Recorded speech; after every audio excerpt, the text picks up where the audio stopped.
Simple Cyber Defense Podcast, Episode 1 for January 2025.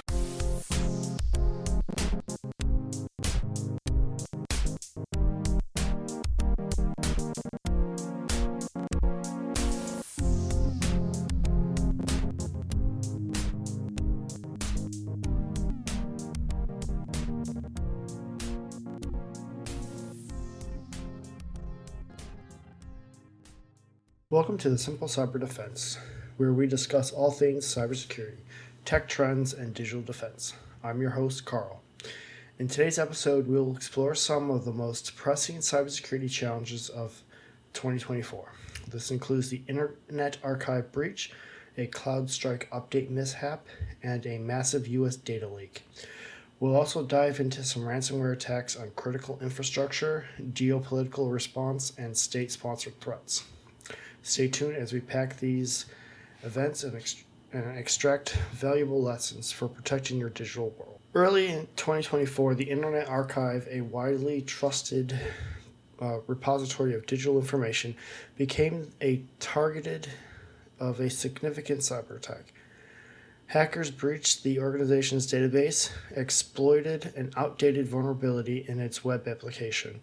This breach exposed sensitive donor and contributor information, including names, email addresses, and payment details. Following the breach, the attackers launched a distributed denial-of-service attack to disrupt the archive's operations. This multi-pronged assault overwhelmed the archive's servers, rendering the website inaccessible for several days and impeding researchers, educators, and the general public from accessing vital digital resources. Investigation revealed that the attacks were part of a larger cyber criminal group seeking to extort the Internet Archives for financial gain. The incident highlighted the challenges faced by nonprofit organizations to maintain a robust cybersecurity measures with limited resources. The impact: loss of trust among donors and contributors due to the exposure of personal data. Operational disruptions affected millions of users relying on the archive for access to historical and educational material. Increased security on the cybersecurity practices for nonprofit and educational instructions. What can we learn from this incident? Well, regular vulnerability assessments must be done and conduct routinely to identify and patch vulnerabilities in web applications and other critical systems. There's also distributed denial of services mitigation strategies to kind of do load balancing to handle such high surges in traffic, which is much easier said than done. With nonprofit organizations, they may not have the resources to do such things. And the biggest one is data encryption. They would have to encrypt sensitive donor information and user data to minimize the impact of breaches.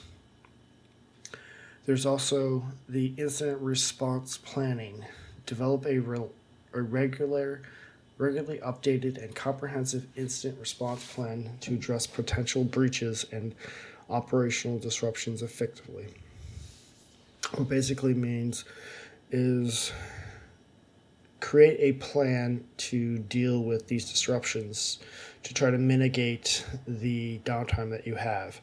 So if you don't know what you're doing during an emergency, then you're going to be down longer than you should.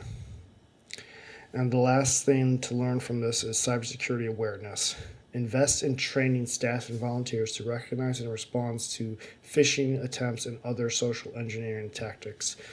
This will go to with anyone dealing with any kind of data, is you'd have to be aware of the vulnerabilities that are out there and how to deal with them.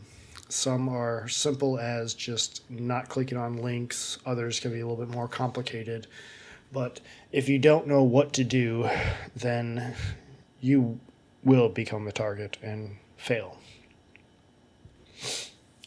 So next up is the CrowdStrike update mishap.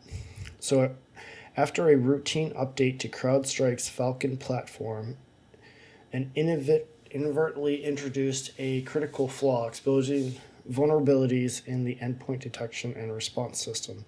These vulnerabilities were quickly discovered by an opportunistic threat actor who sought to exploit them before CrowdStrike could fix the issue.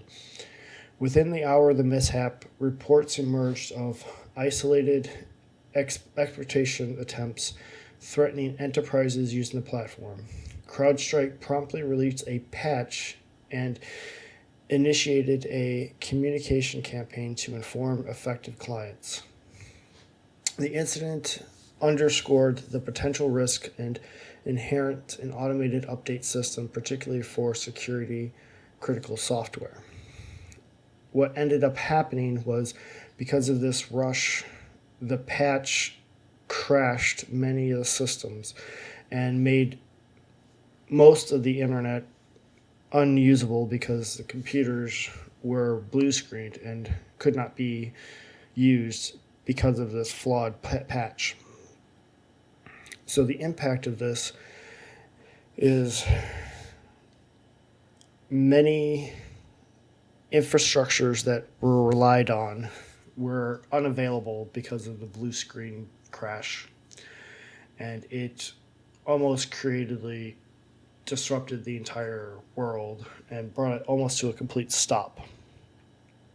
So what lessons can be learned is there should be rigorous testing protocols in place to test these patches before they are thrown out there. And there should be established a clear channels for clients to report issues and receive timely updates. And the last thing is to have a rollback procedure that could undo the damages, because a lot of the times these computers, the only way to get them out of the issue was to get into a safe mode and to delete certain files within the Windows 32 directory. If you don't know what a Windows 32 directory is, it's basically the entire operating system functions through that directory.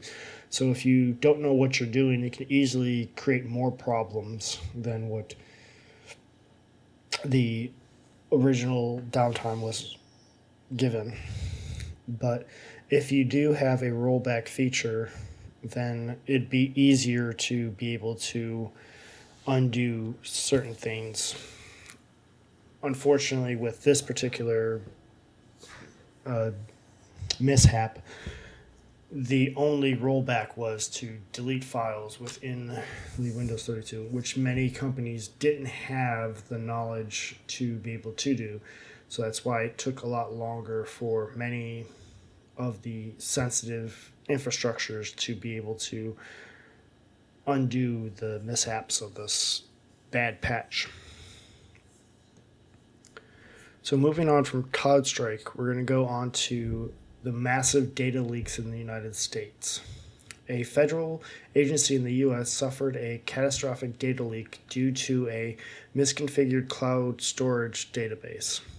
Sensitive personal information, including Social Security numbers, addresses, and employment histories for over 50 million individuals were exposed. The breach occurred when outdated permission settings were left the database publicly accessible, allowing unauthorized parties to download and exploit the data.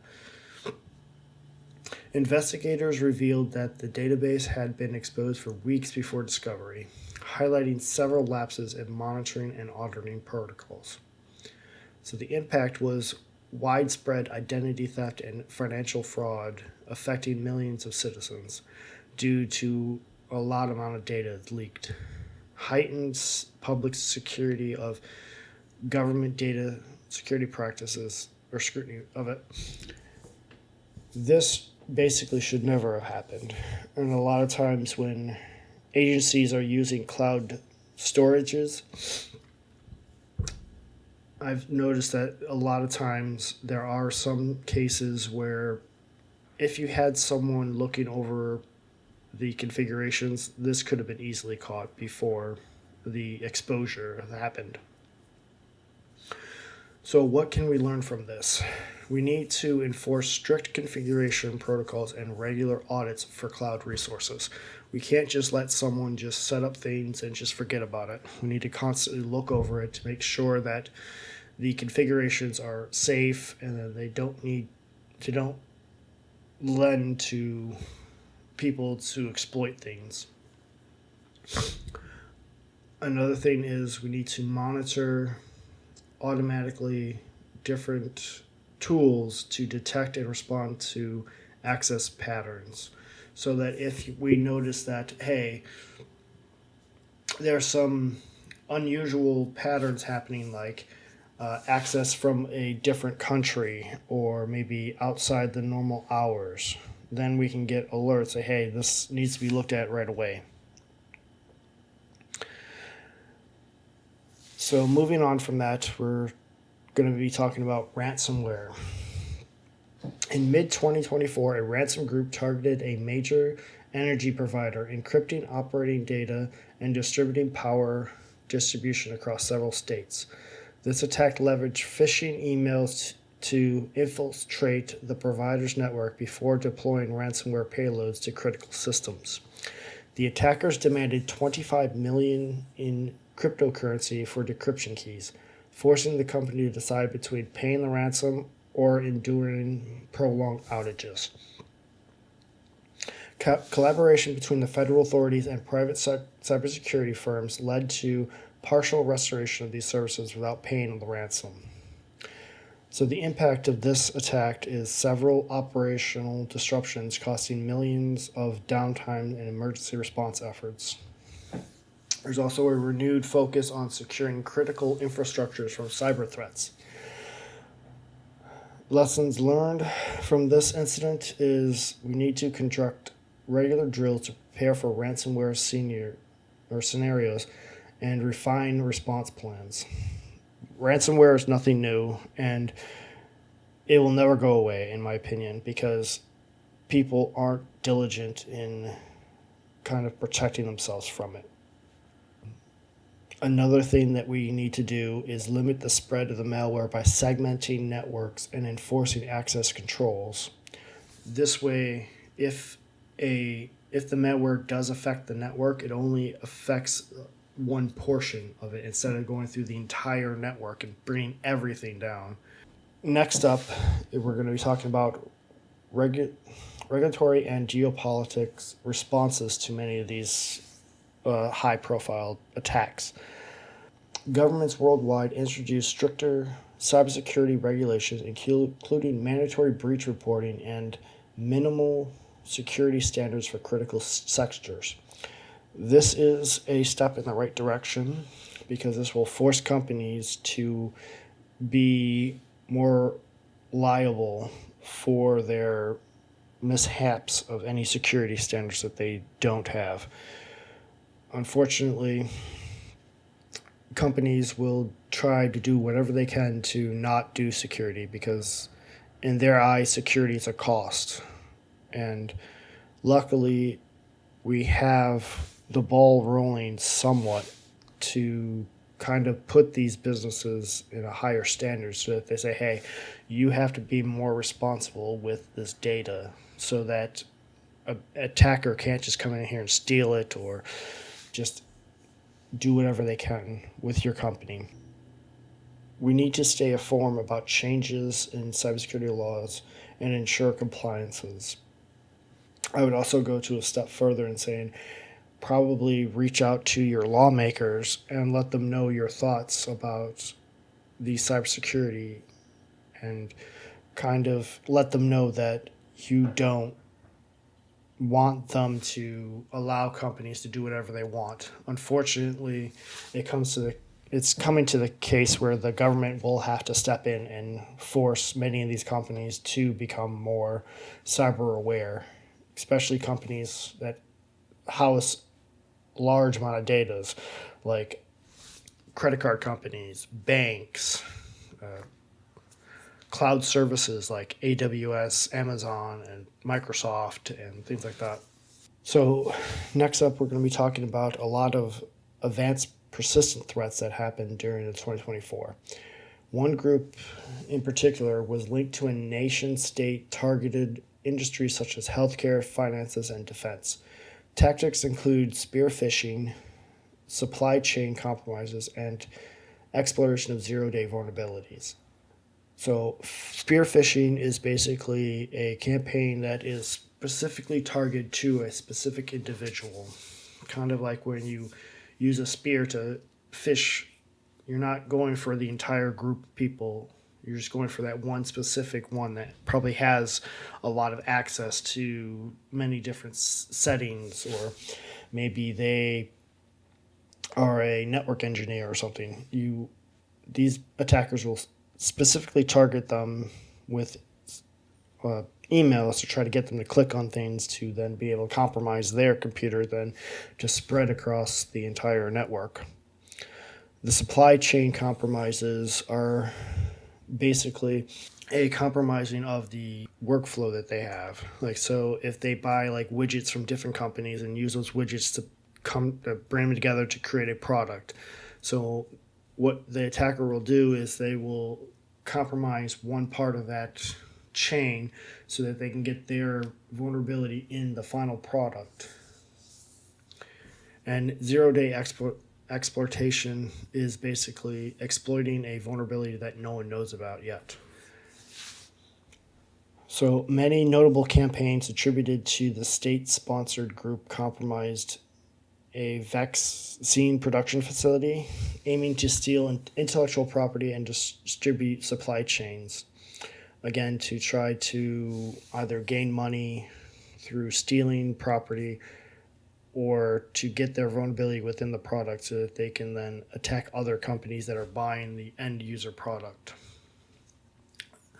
So what do we need to do?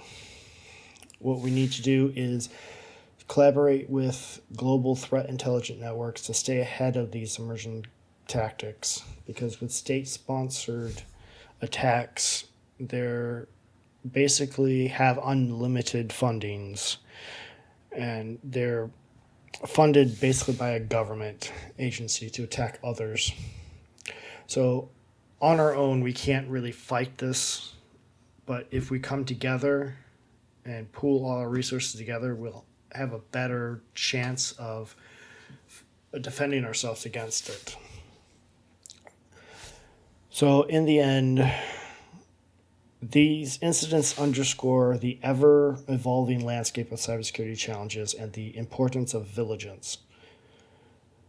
Proactive measures, continuing education, and collaborations are key to stay ahead.